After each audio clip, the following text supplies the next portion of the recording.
The Crown and Indigenous peoples interpret and understand treaties differently. Significant discrepancies arise between oral and written versions of the agreements, especially understandings about specific words like ceded and surrendered. Many argue that Indigenous people agreed to share in lands, not to surrender them. Generally, the Crown has not done well in understanding or implementing treaties. And there are really two different steps to fulfilling the promise of treaty.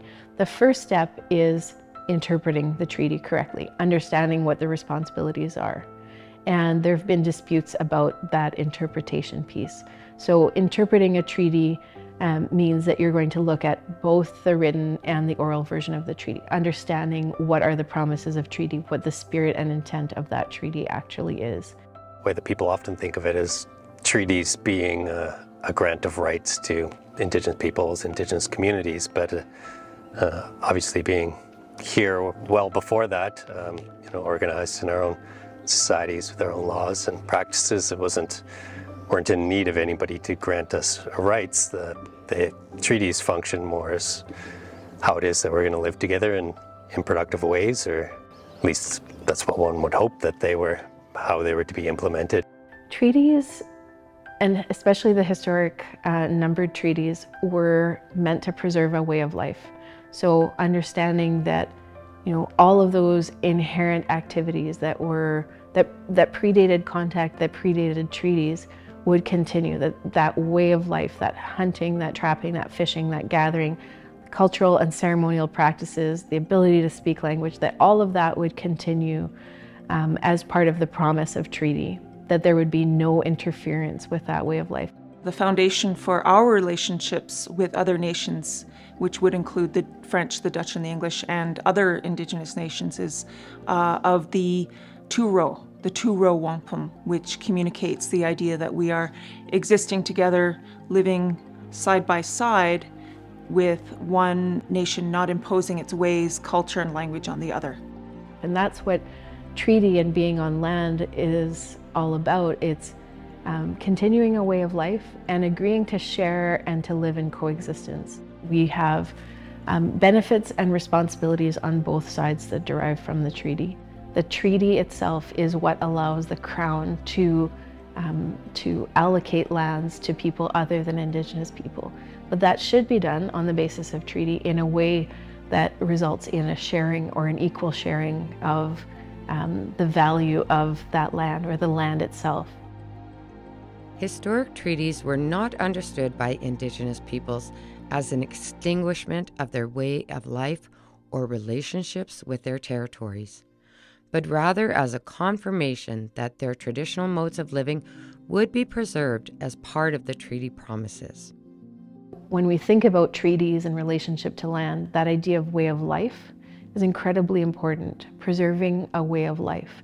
And that's an inherent right. It's not one that comes from the treaty. It predates the treaty, but the treaty preserves it in face of incoming settler presence. Non-Indigenous people are probably the biggest beneficiaries of the treaty of all, because if we didn't have those treaties, we couldn't live here in any ethical way, So like our very livelihood on these lands is dependent upon the treaty. So we are, of course, all treaty people.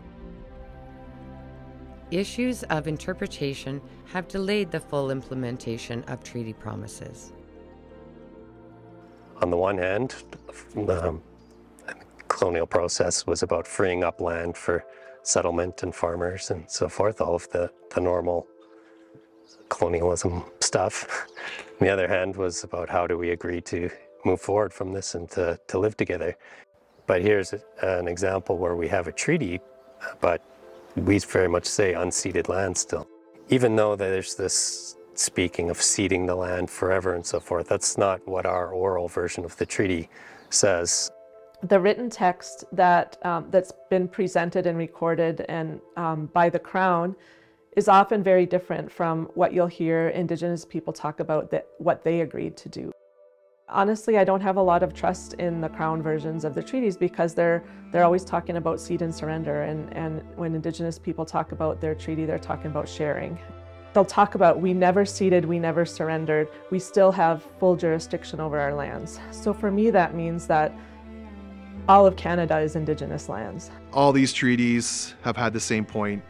It was the dispossession of Indigenous nations of their territories and removing political agency from the people, dismantling their governance structures. When we're talking about land, our natural, logical understanding of land is almost thrown out the window when it comes to interacting with the Government of Canada and interacting with the concepts that the Government of Canada has entrenched in law as to the way in which land is owned. Modern treaties are different from historic treaties. Many modern treaties are hundreds or thousands of pages long, and despite lengthy negotiations, there are still disagreements about the nature and extent of some of the treaty promises.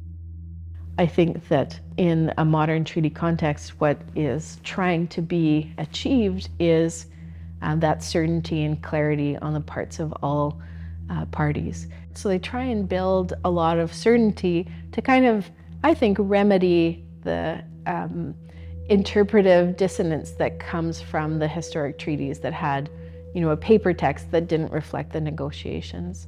It's imperative, I think, for Canadians to understand that land claim agreements were not gifts to Inuit. That the idea that there are financial considerations within the agreements, that is basically payment for 85% of our settlement area. Modern treaties are an important tool for also building nation-to-nation relationships and understanding what Crown responsibilities are in relation to Indigenous people, including the obligations that flow from the Constitution and specifically Section 35 of the Constitution, which affirms those treaty and Aboriginal rights. I don't think that idea of partnership has been central in the way in which the federal government imagines its ongoing role in implementation, and also the way in which Canadians understand these agreements as well.